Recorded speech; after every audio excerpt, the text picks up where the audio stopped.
Baby, y'all tired of me talking about that tea? Well, here's something new, baby. Get into this Lucida, honey. Yes, God, honey. It's this toothpaste with activated charcoal, a proven ingredient to help whiten them teeth just like the brightest stars in the constellation, baby. Yes, God. Dr. Heavenly did my teeth, and this is how I keep them so pearly white with this Lucida, baby. Drop down in the comments, down in the description box, and click this link so you can get you some of this toothpaste. Get them coffee stains, some cigarette stains, and them weed stains off them dingy ass teeth. Bah. Baby, the Grand Dame Karen Huger came to the rescue this episode. Quiet as it's kept, Robyn Dixon didn't do too shabby her own self. Y'all want to talk about it? Here you go.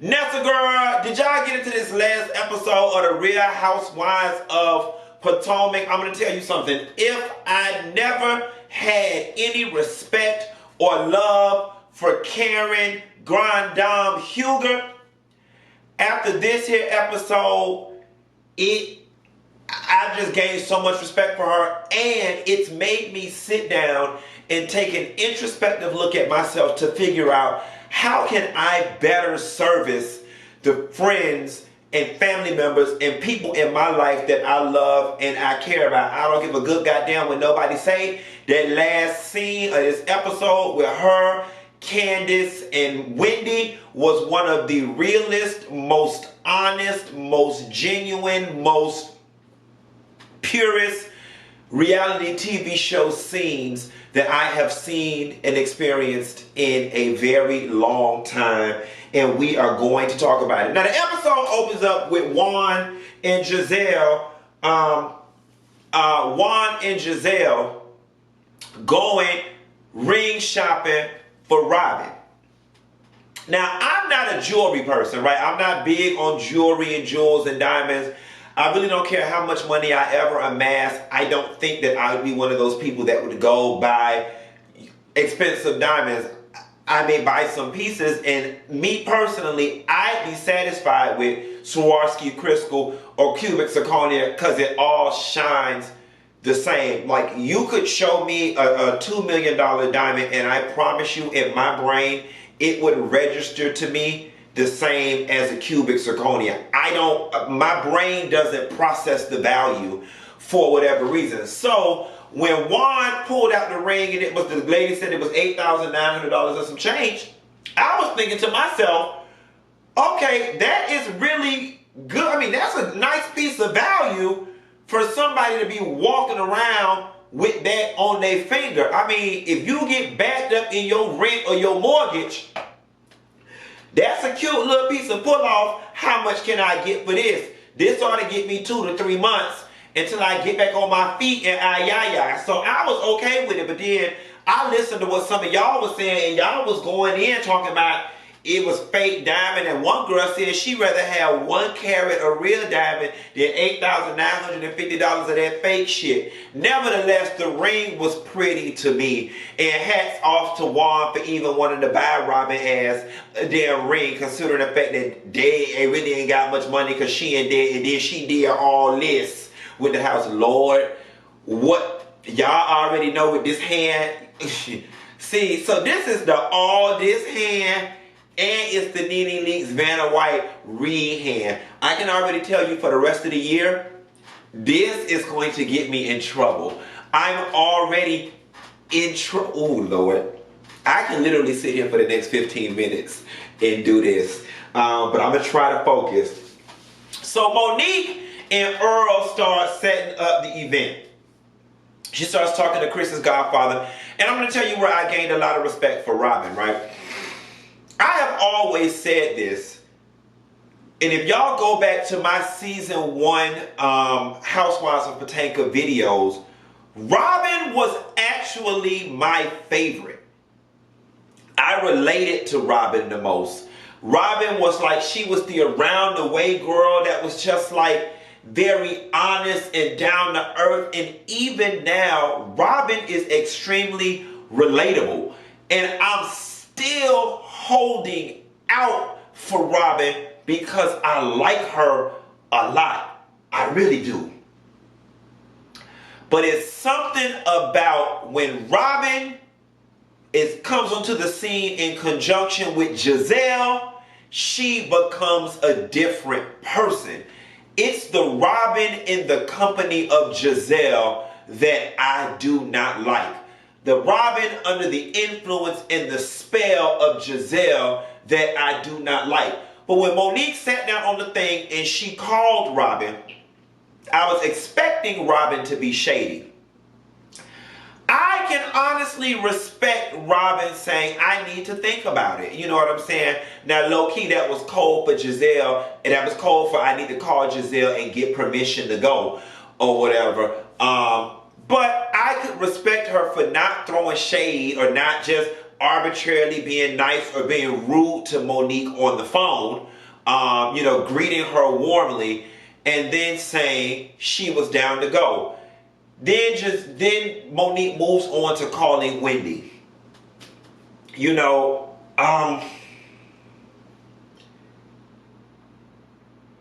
is everything that's throwing me with Wendy and the group in relation to Monique.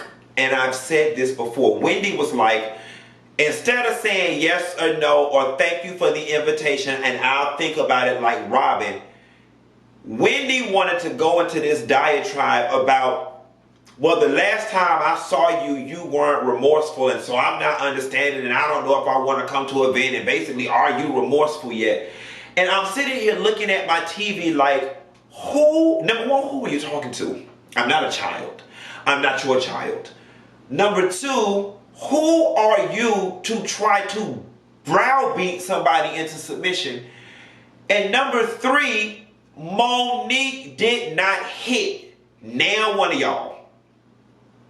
Quiet as it's kept, you are allowed to have your opinion about it. But the only person that should be mad, fuming, looking for revenge, seeking punishment and or punitive damages should be Candiace. And it feels as if Wendy has somewhat taken on Candiace's cause. Now, in some communities, y'all would say Wendy is just being a good friend and being a good ride or die. And I'm open to that. I'm open to that. Okay, cool. Because I'm definitely sure that Wendy's stance and position is comforting to Candiace. It's just a little awkward for me because I'm not accustomed to ancillary people, adults, trying to punish another adult like a child for a situation that did not directly impact them. But okay, we can agree to move on to the next topic. It was vindicating for me to know that my spirit of discernment is really keen and on point, because Karen and Ray went into counseling and basically said to that counselor everything I've said in my last two videos about their marriage and about the dynamic changing. I mean, we've seen it so many times in reality TV where two people come into something with one relationship dynamic and understanding. The show causes one person to gain a little more status, notoriety, social mobility, and then the relationship now becomes lopsided because it becomes uncomfortable for the person who was used to having the upper hand in the relationship. And that's exactly what it is that Karen and Ray are going through. Now, here's the thing that was disheartening, right? Here's the thing that was very disheartening about Karen and Ray's situation. Previously, we were not privy to the fact, or maybe we were, that Karen bailed Ray's business, ultimately bailed their family out of the tax issues that Ray had.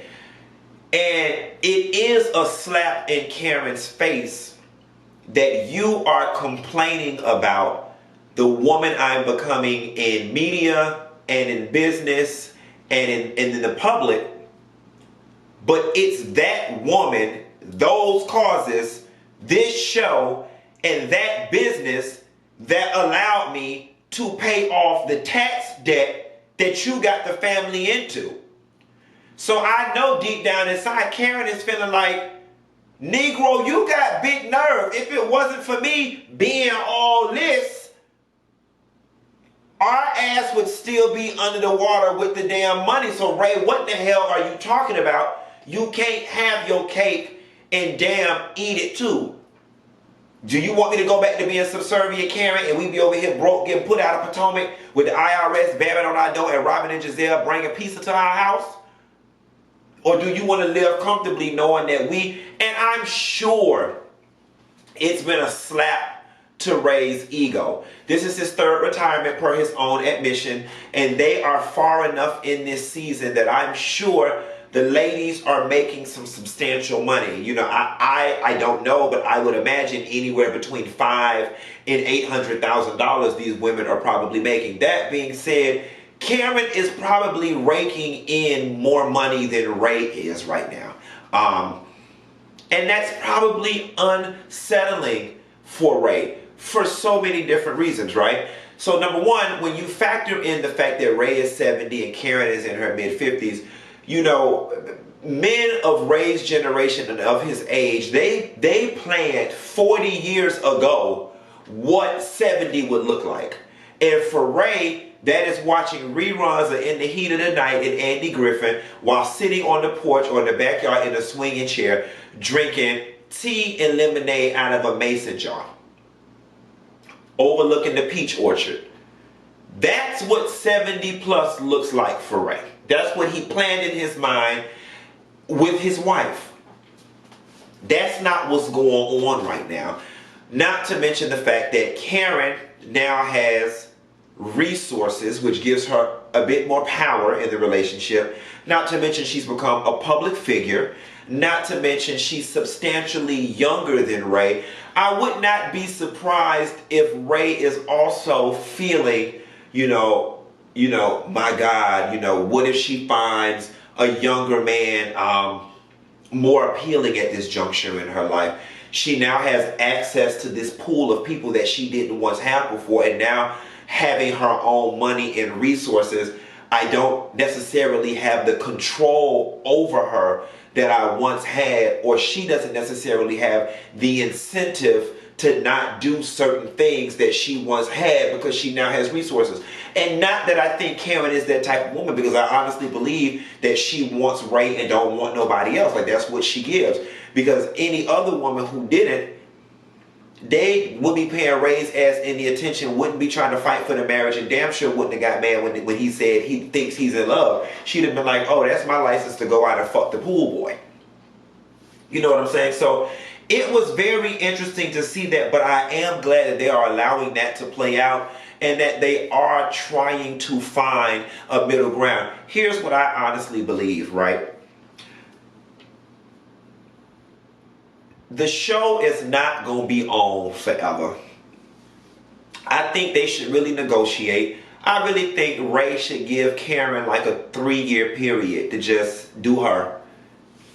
And like, Ray, if you don't want to participate and you want to sit back and watch your Andy Griffin, y'all put some date nights on the books or whatever the case may be, but use the money that y'all have, Ray, and you go fishing with your brothers or nephews or other family members. Find some ways to occupy your time while Karen does her thing. Give her 3 years. I would say 3 to 5, but give her 3 years to just do her thing. And then, after that period, be like, all right, baby, I played the background for a while. Let's taper some of this off. Let's, what's the word I'm looking for? Let's delegate some of these responsibilities and come on home. But Karen is up right now, Ray. You had your fun. Shit, she want to have fun. Let her have her fun. Wendy having wind down with Wendy, and she calls Candiace, and Candiace says she wants to talk to Karen at Wendy's event. That conversation was very awkward. Not awkward. It was very, I don't know. It moved my shoulders because I'm not a fan of folks, you two having a falling out, and one person from the fallout is trying to corral everybody else around to support them in their cause or in their vantage viewpoint of the situation. It's like at the very end of the day, and Monique and Candiace kept reiterating what I need from Karen, what I need. I mean, in all honesty, you shouldn't need anything from anyone other than Monique. You know, no one else is truly involved. So, you know, aside from you shaking, crying, posting up sticky notes, you know, having to go to therapy, and it's like now you need all this additional support from all these other ancillary people. It's just enough is enough already. I mean, shit, is you gonna need the damn Power Rangers and Captain Planet and wind, water, heart? Is you need all the damn resources of Africa to get past this situation? It's just, we're done and over with it. The judge done threw both of y'all case out, and I honestly hope that for the sake of sanity, that both of y'all let it go after the judge threw the damn shit out. Because at this point, and I've been told that I can't tell you how to feel, and I can't tell you when you should get over it, and I'm not going to, but we have to be able, listen, there has to be some sort of gradient that we can use to say enough is a damn enough for what happened with this situation. And I definitely think the judge throwing out both people's cases is a nice point to say, all right, we don't beat this situation to a bloody pulp. There's no more to get out of it. Let's move on. Gizelle picks up Jamal from the school to take him to the airport. Now, is it me, or did y'all find it odd that Jamal was at the daughter's event, but Gizelle wasn't? Maybe she needed to get her hair, well, her hair was in a ponytail. Maybe she had something else to do. I don't know. It was just a little awkward to me logistically. It would seem as if the event was important enough for Jamal to have to fly in for, that it would be equally as important for the parent that's local to be there as well. That's just me. But I will say this. Me personally, I liked the conversation that they had in the car. Gizelle talking about wanting to be closer and yada, yada, yada, and you should know this. And Jamal was like, wait a minute. I shouldn't know anything. I'm operating off of the last bit of information that you gave me, which was you wanted to maintain your own identity, your own little ecosystem, and I've respected that. And she was like, well, you should know. And he said, no. And I'm going to take a moment and pause here, because see, women, y'all do that a lot. Y'all do this, you know, y'all make this erroneous assumption that you should know me, you should know what I want. And then when the man doesn't acquiesce, then y'all get all, you know, flustered, and it's like, no. He was like, no, I'm not going to assume. You know, now that you've updated me with the latest information, I can now adjust accordingly. I honestly liked that level of communication between them. I find it to be very healthy. I realized, though, through just consulting with colleagues and reading comments or whatever, a lot of y'all did not find the interactions to be genuine. And a lot of people say that Jamal and Gizelle operate more like friends or cousins or brother and sister, and not two people who are romantically involved. You know, I don't have an opinion on it one way or another. You know, they seem to be doing a good job to me being a couple, considering the fact that Gizelle was with Jamal in Atlanta at the filming of the Dave Chappelle thing, and the Real Housewives of Potomac cameras were nowhere to be found around that time. Suggests to me that the relationship just may be real, and maybe they're just not, you know, an overly affectionate couple. Everybody isn't. I mean, to each its own. Monique talks to Ashley at the event. You know, and Ashley comes in. And Monique starts talking about, you know, how the other girls did not come. Now, in fairness to the other girls, from what they showed us, Monique's event happened about 2 weeks post the fight. That's reasonable for people who are not feeling you, who have lives of their own, children to take care of. They're not over it in 2 weeks. So I completely understand those that are not Team Monique of the group not coming to the event. It's like, girl, we don't like you. We kind of not feeling you right now. So no, I ain't coming to your shit. I don't think that there was anything absurd about them not coming. What was troublesome to me was Ashley decides before this girl gets on the stage to just give her some shocking information. And then too, Ashley, you have been doing pretty good this season as far as I'm concerned. Then you went right back to your old Ashley ways that aggravated everybody's soul by carrying back useless information and instigating shit. Like, here's the thing. I don't mind you running back information, but run the information back with no intent. No extra stank, no angle, no spin. Ashley ran that information back to Monique as if Karen was purposely trying to put a battery in Candiace's back to press charges or to inspire Candiace to press charges, and she presented it as if Karen is the one who set this in motion. I don't believe that.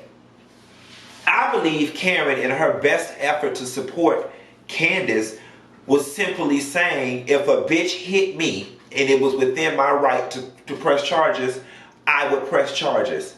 Simply saying that I get it if that's what you want to do, because I probably would do the same. It was not a push for Candiace to press charges, and it feels as if that's the way Ashley was trying to present it, as if Karen was trying to persuade Candiace to press charges. Candiace's mind was already made up about pressing charges, and I think Karen was co-signing the fact that I understand, because my ass would probably do the same if a bitch hit me at work. So that's that on that.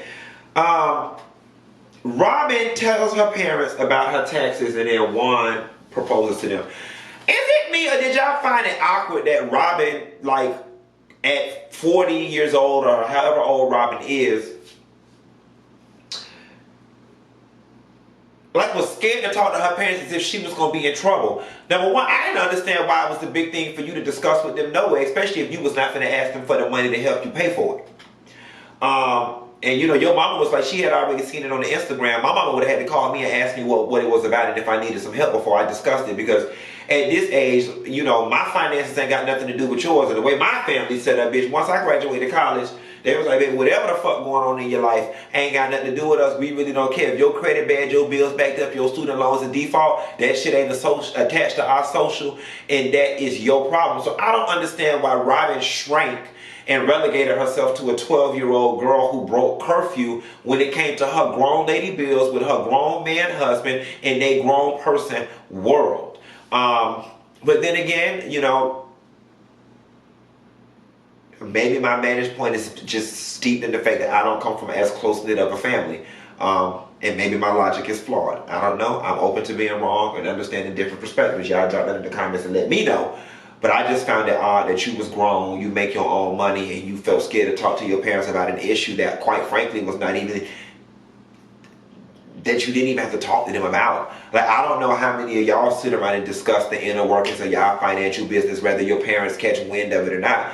Whatever the fuck I got going on financially is just not my parents' business, especially if I'm not asking them to bail me out. I could honestly care less than a fuck what they think about my bad credit. If I had tax issues and my car got repo, I could honestly care less.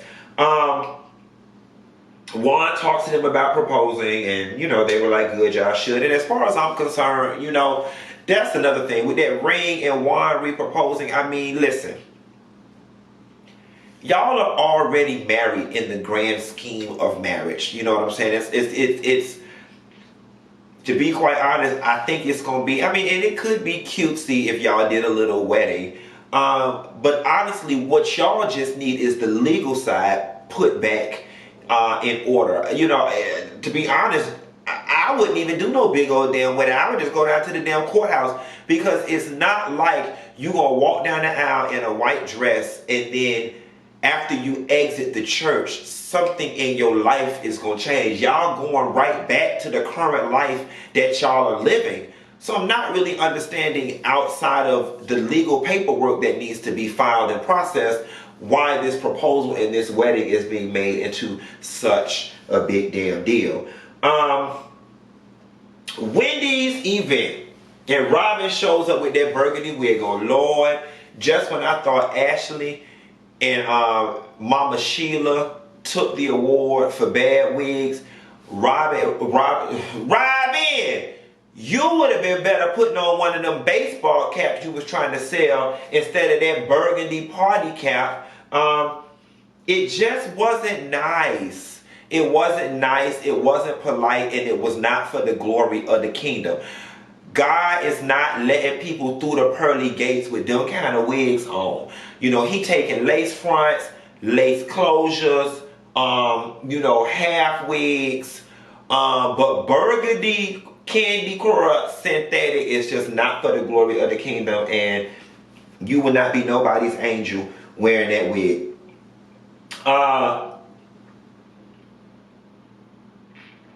Wendy, I was definitely impressed with Wendy's event.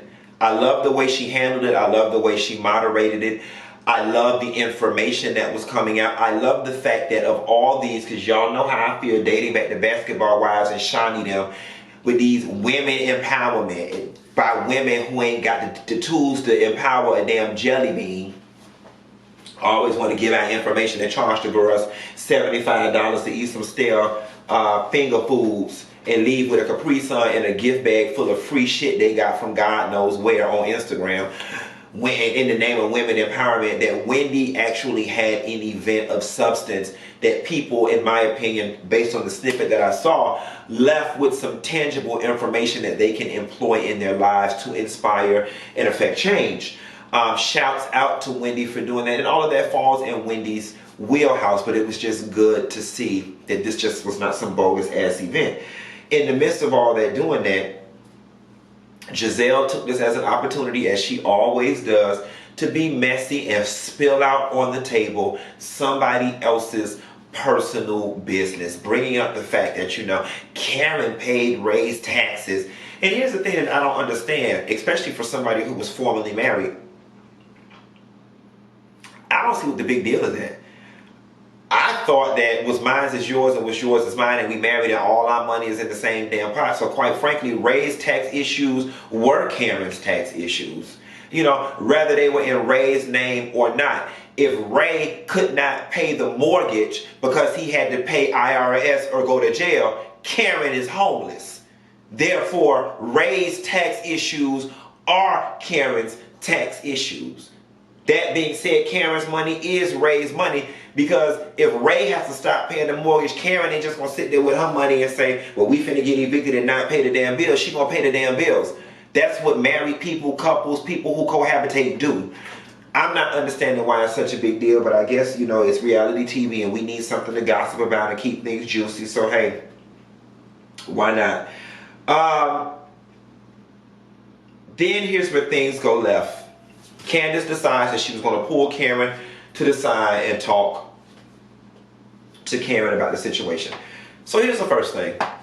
I definitely respect the way Candiace did it. She, she womaned up. She took Karen downstairs in private and she expressed how she felt, which was fair, honest. She didn't do it with any attitude, and I commend her for it.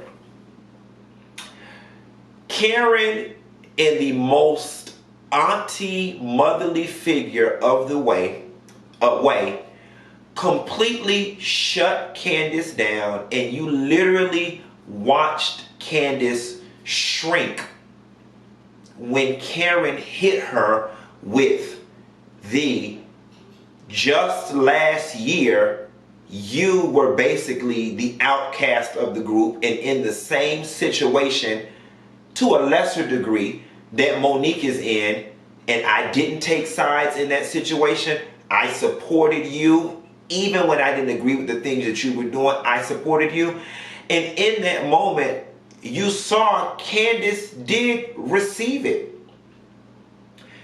Because you could see Candiace's wheels turning and she had nothing to say.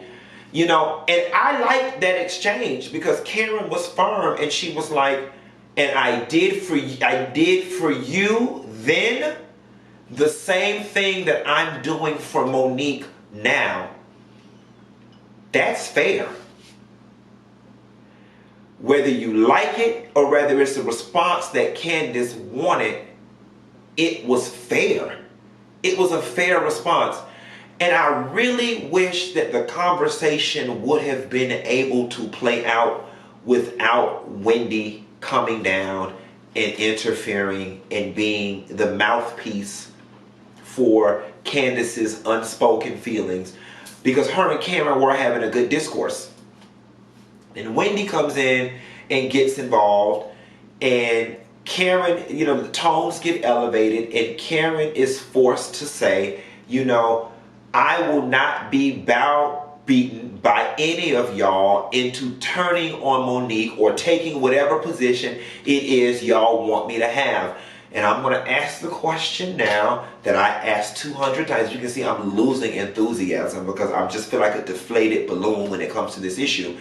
Wendy was like, what we want is for you to hold her accountable. Well, Wendy, we shouldn't be wanting anything because at the very end of the day, it actually has nothing to do with you, and you are minimally affected by this whole thing. You ride it for your homegirl, and so be it. Notable trait. But let her do her talking. Be there to support her when she can't talk. But right now, she can talk. She said, we want you to hold her accountable.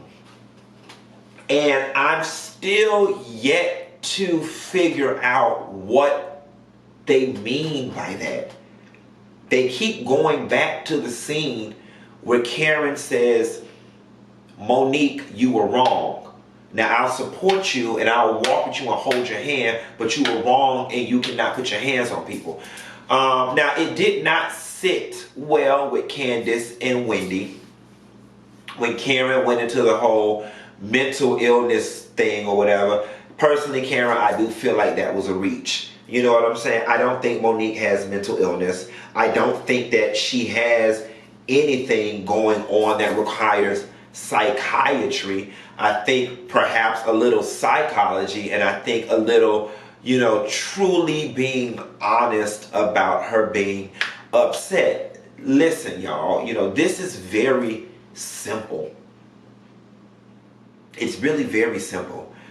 It's Charisse introduced this rumor, this dynamic about Monique and this trainer. It's embarrassing. It caused issues in her household.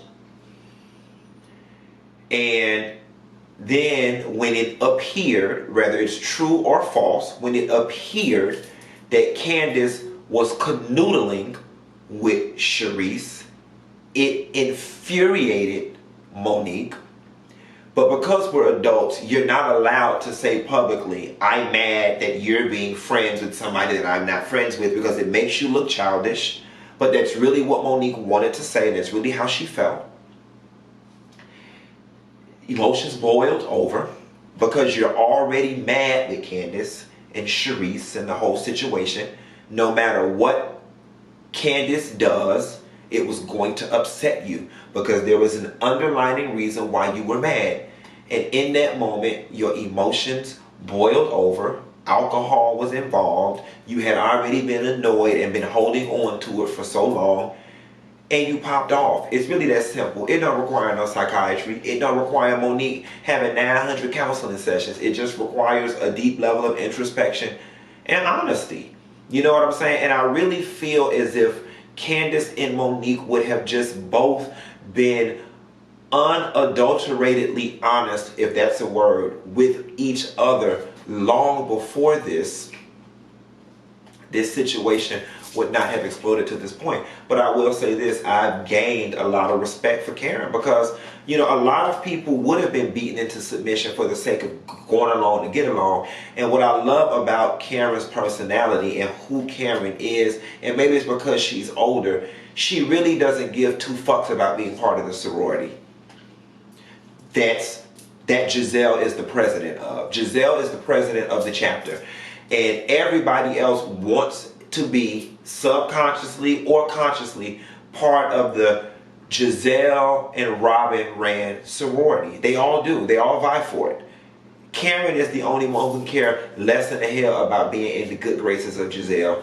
And that's just that true grown woman independence. Like, girl, I am who I am, independent of you. And because Karen is like, shit, I am somebody for real in the damn community. And I'm grown and I'm fortified on who the hell I am. I don't need no sort of cosign or level of approval from Gizelle. And the thing that is throwing me about Candiace, even when Monique did it, even when Ashley was trying to get in good with both of them, I don't understand why y'all are vying for the approval of a bitch that y'all doing better than. Y'all too busy trying to gain her approval without realizing that she want the life that all three of y'all got. Gizelle wants what all three of y'all got. Stability, husbands that love you, money, youth. She want what all of y'all got, but y'all too busy giving over y'all power trying to be this whole friend. I digress. That's all I got. Ain't got no more. Y'all be sure to like and subscribe and keep your hands to yourself for your ass end up sued in court. And I'll call you later. Bye.